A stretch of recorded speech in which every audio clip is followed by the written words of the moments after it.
Good morning, students. Today I am going to talk about J.B. Priestley's essay on doing nothing. As you can notice that the title of the essay on doing nothing is self-revelatory, and we can make out through it that in this essay the author gives his views on doing nothing. Students, before starting with the textual analysis of this essay, I'll just give you a brief introduction of the author J.B. Priestley. John Boynton Priestley was an English novelist, playwright, screenwriter, broadcaster, and social commentator. He was born on September 13th, 1894, in the West Riding of Yorkshire, England. His father, Jonathan Priestley, was a schoolmaster, and his mother, Emma, died when he was very young, and he was brought up by his stepmother. He was educated at Bellevue Grammar School, which he left at 16 to work as a junior clerk at Hellman Company. But already determined to become a writer, he spent his hard earned money on buying books and used his spare time trying different kinds of writing. He wrote many novels, essays, plays, and works of criticism. He died of pneumonia on 14th August 1984 at the age of 89 in Warwickshire, England. Students, I think that all of you are familiar with this old proverb that all work and no play makes Jack a dull boy. And this is the punchline to explain this whole essay. In this essay, J.B. Priestley conveys his ideas on doing nothing and takes his stand in favor of occasional or timely rest and relaxation. Because taking a break from your work and rest a while doing nothing improves your physical as well as mental health. And when a person is physically fit and mentally sound, he can work in a better manner. He can be more productive. When a person relaxes for some time, that doesn't mean that he don't want to work. But actually, according to Priestley, a small break from dull, monotonous, machine-like routine work helps a person to repair his mind and body system. He regains his energy and enthusiasm, and with a renewed interest, he continues with his work.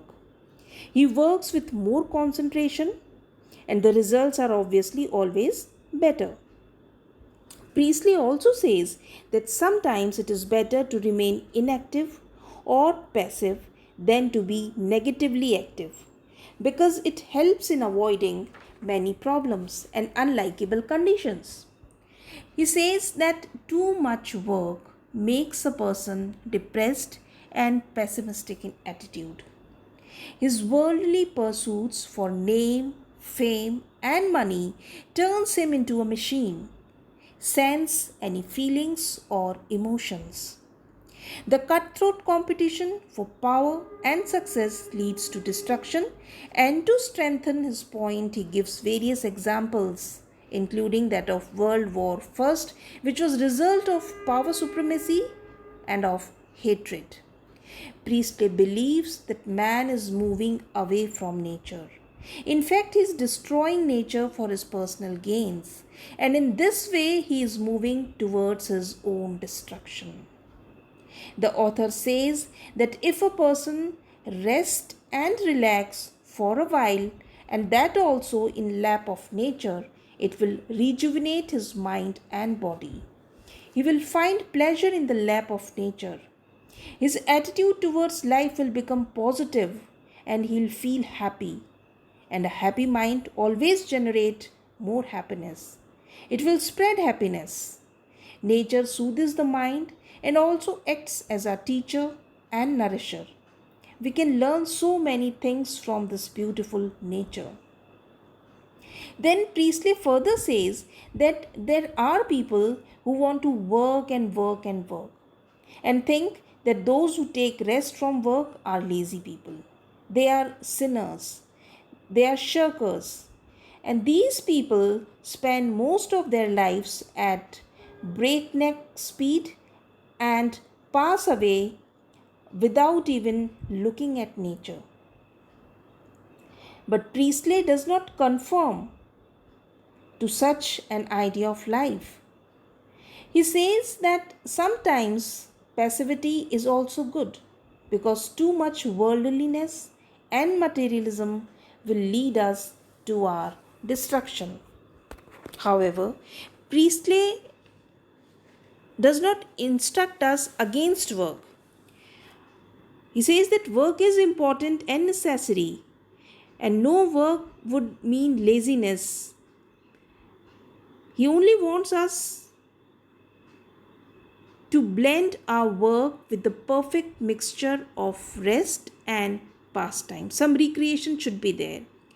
These things done in moderation only helps us to perform better. And this way we should make conscious efforts to enjoy nature and relax.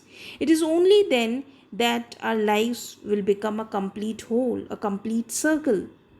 And this is the reason why he enjoys his outing or his period of rest with his artist friend at Yorkshire Falls.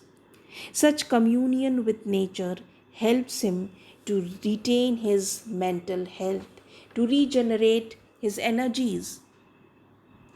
And then he gives example of his boss, Mr. Gordon Selfridge. He says that on the other hand, he denounces the views or the likes of Mr. Gordon Selfridge, who curse the waste of time. Such people work only for profit motives and in reality miss out a considerable portion of life. The tragedy, however, is that many of us don't even realize the value of pastimes, the value of recreation, the value of rest and relaxation. This makes the author suggest instances in our history. Who would uphold the author's notion of life and its value? The author says that William Wordsworth would only be happy to vouch for such a kind of life. Priestley goes on to say that a devil is usually busiest being and majority of the world's fuss is created by overwork and impatience. A break from the usual monotonous and humdrum affairs of life only helps us to avoid such irritation. In short, Priestley tries to hold before us a way of life and its intrinsic value. There is more to life than just working ceaselessly. Therefore, work and leisure, if blended properly, not only helps us to go a long way, but also in a better and a more fruitful way. And Priestley says that this even Wordsworth will support or back up. So we can conclude the ideas of Priestley in the words of Mark Black that sometimes the most productive thing you can do is relax. So that's all, students. Hope the essay is clear to you now.